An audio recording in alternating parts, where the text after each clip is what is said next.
Due diligence, something every startup is aiming for, because either one way or the other you will exit.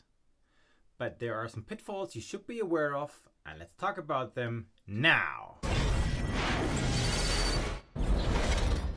Hi, I'm Oliver, and welcome back to the channel Ask Me Startup, where we talk about startups, small businesses, and the world that surrounds them. If you're new here, please consider subscribing and pushing the notification bell so YouTube lets you know whenever I'm uploading new content.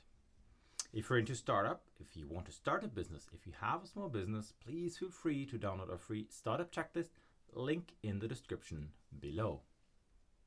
All right, today's topic, due diligence, and some pitfalls you might not be aware of.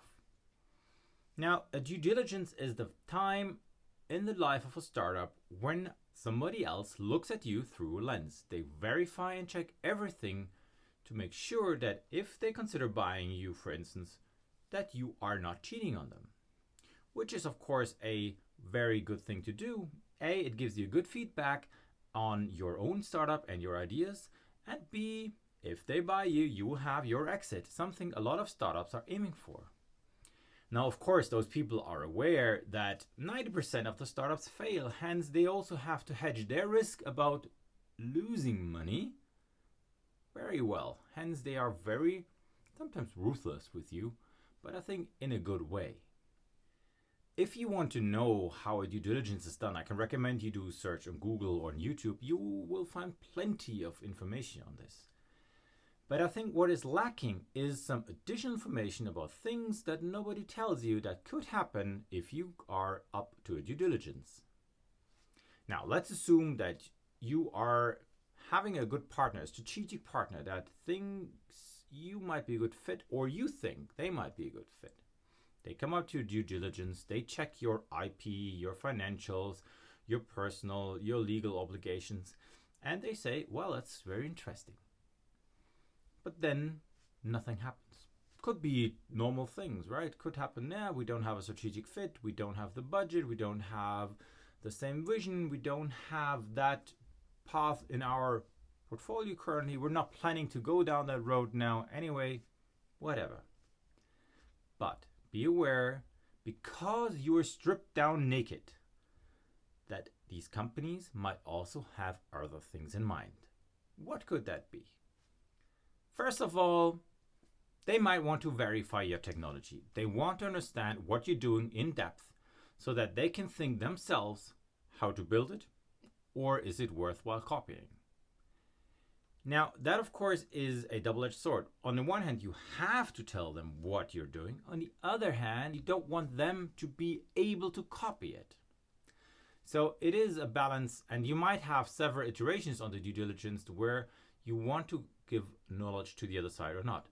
And believe me, all the NDAs you've been signing prior are irrelevant, because the one with the deeper pockets will win that fight at the end anyway.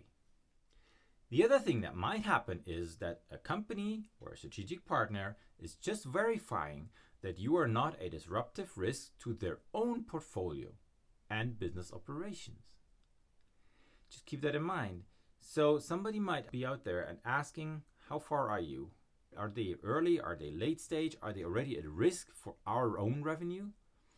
Then they might be able to come up with different conclusions. They might not be interested if you're early. They might be very interested to buy you off the market prior to you becoming a disruptive problem for them. Hence, keep that in mind when you're talking to a strategic partner. What could be the potential outcome of such a partnership? The third thing that might happen is you run into a competitor who actually thinks that you are a relevant buy. You give them all the information, that you do a hard due diligence, and at the end you turn out that they were actually looking to understand whether they are faster in innovating the same technology or similar technology than you have, than you are yourself. If they have the money, if they have the capabilities to do so, they might be faster to the market and hence will kill you the other way around.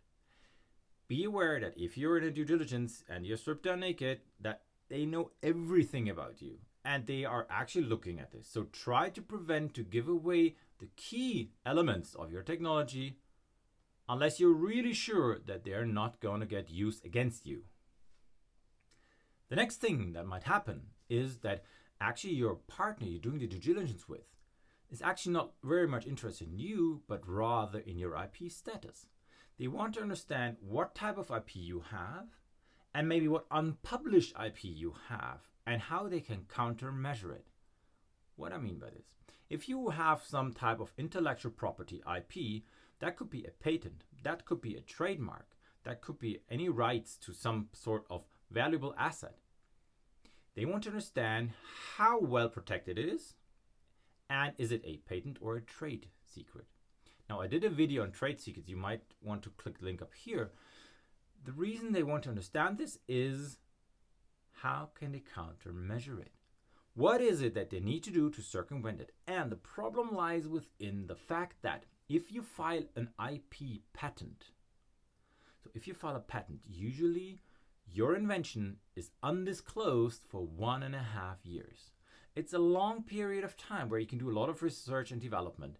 And if they already know that you filed a patent, let's say 3 months ago, they have cut down that time from 1.5 years to only 3 months, and now they can work on counteracting this patent. Or they can try to fill in their own patent, very similar to the one that you've been doing, without you having any chance to prevent it because you are too late and your technology has not been progressing as much at the time that you filed the patent. Because usually, I can give you as from personal experience, because I'm responsible for IP protection in our company. If you are too late, it's already too late to file a patent. If you're early, if you find something really extraordinary, you're so early that you don't have enough data to support the patent. Hence, this 1.5 years is given to you so that you get a chance to upgrade the patents to really put some meat on the bone so that it actually, stops the competition from fighting against it. All right, everybody. I hope that was helpful as a small insight on what can happen if you do a due diligence. Just don't always think on the positive side, but also think what potential risk could happen to you if you run into a due diligence, if you are getting stripped naked and people know everything about your company and your startup. As a startup, you're vulnerable and some people might take use of an advantage of this. I hope this was helpful to you. Please smash the like button, drop down a comment. What experiences have you had with due diligences? I'm looking forward to discussing this with you, and I'm going to see you next time.